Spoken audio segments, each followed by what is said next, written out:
about to build your first Social App Studio app. We've got two options here. We can use a wizard or we can do a custom app.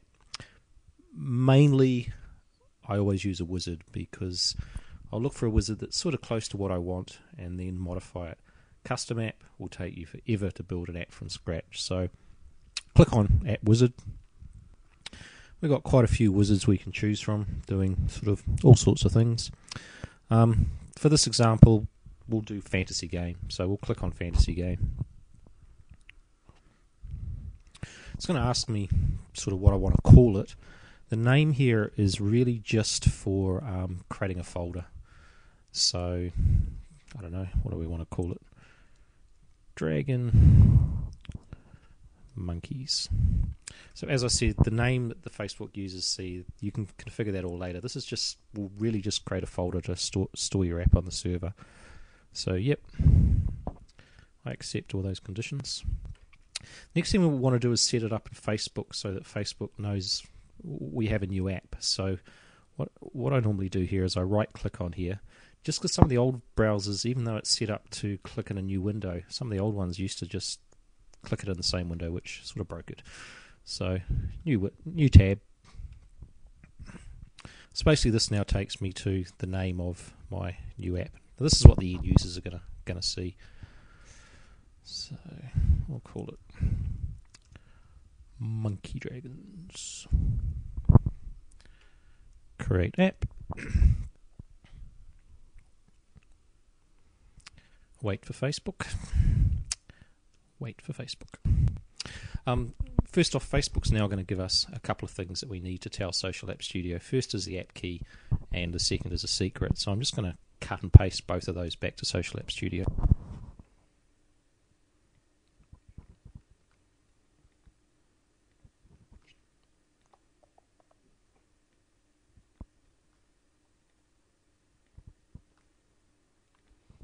Next thing I need to do is give it a canvas name so that that's the thing that appears up the top.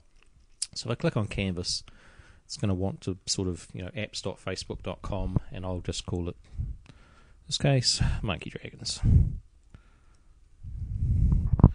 The other thing I want to do is make sure that if we look at the canvas setting here, it's iframe or FBML. We want that to be FBML, or bad things happen. The rest of it, that's all fine. Don't change those. Bad things happen then too.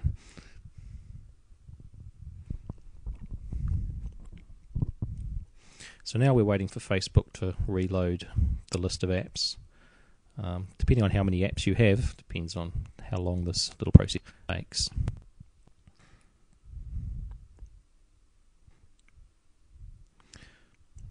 Now you can see apps sort of pretty much set up in the Facebook development area.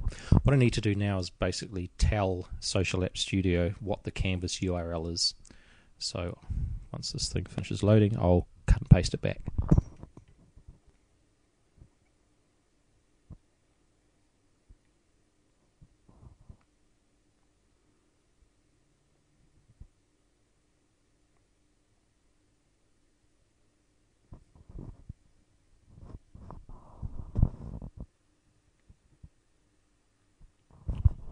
Still waiting.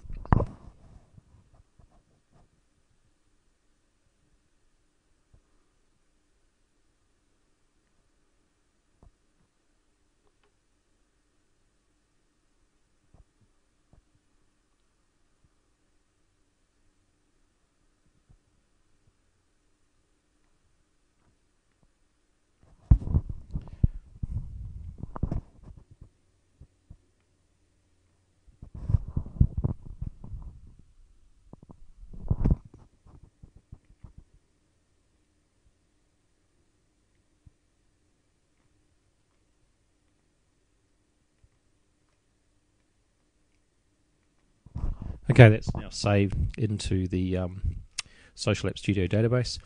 And what Social App Studio has done now is it's taken a copy of a sample app and with all the content, all the structure, just to get you started. So the last thing I need to do now is just tell Facebook where Social App Studio has put your app. So I'm just going to cut and paste this URL.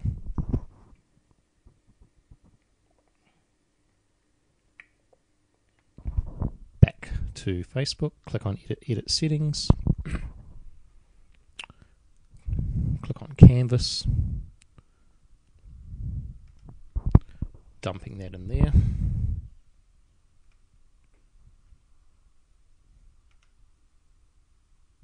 Save the changes.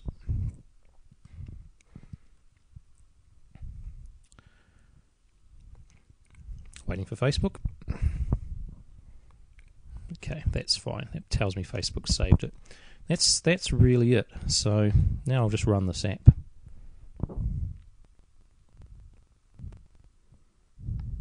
Okay, request for permission. This kind of tells me that everything's gone pretty well. So we'll allow that.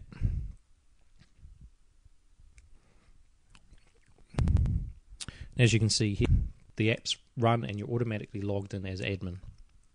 So as an admin, you can now configure and modify your app any way you want. Usually there it's just example data that's come from the app that was copied to get you up and running.